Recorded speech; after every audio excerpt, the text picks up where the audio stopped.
age 28, fighting for my sanity. Immediately went and called her on the patient's phone. "Dr. Landry, here is Dr. Walsh," I said. "Please talk to him."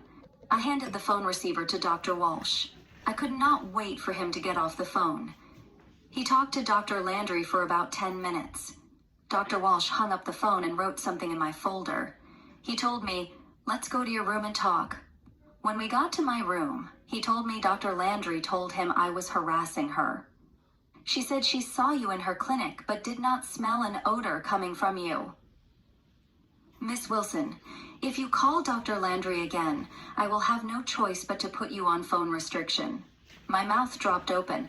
I could not believe that Dr. Landry had abandoned me. "If you continue to say you have a foul odor coming from your body and refuse to take the medication, I will have no choice but to take you to court and get a court order from a judge. That will give the hospital ward the right to give you the medicine and keep you here until you get better." I flopped down on the bed. I sat there in disbelief. I could not believe this doctor could have the legal right to give me psychiatric medication for a chemical imbalance I did not have. I was terrified. Dr. Walsh left the room and said he would see me on Monday. Over the weekend, I thought about how Dr. Landry could have helped me from the first day I found the book. All she had to do was get the book and still talk to the dermatologist. I hated her. Being in the mental ward was not helping me. I could not go to the doctor's office or the library. I was terrified of staying in Chicago anymore because of the threat Dr. Walsh had made about forcing me to stay in the ward. If he felt that way, other doctors might as well.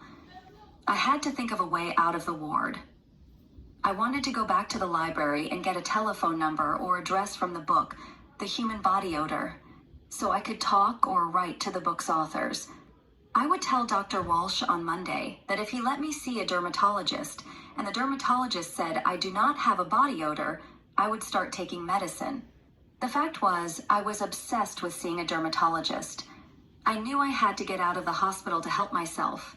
When I found the book, I found hope for life. I kept telling myself I needed to see a dermatologist. I did not understand why the doctors could not smell the odor, but I knew it was possible from the little information I read in the book. I had been in the ward for 4 days and 3 nights. On Monday, I woke up at 5:30 a.m. I ate breakfast, showered, and waited for Dr. Walsh to come. Like clockwork, at 7:30 a.m., Dr. Walsh came in. "Hi, Miss Wilson," he said. "Did you get some rest this weekend? Please support our journey to awareness by spreading the word about body odor conditions and the harm they can cause to sufferers. Read the true horror story of a 15-year-old girl from the south side of Chicago who started smelling foul while growing up in the ghetto. The 7 years in my book were the scariest time of my life, but I survived, and we are teaching each other how to live differently.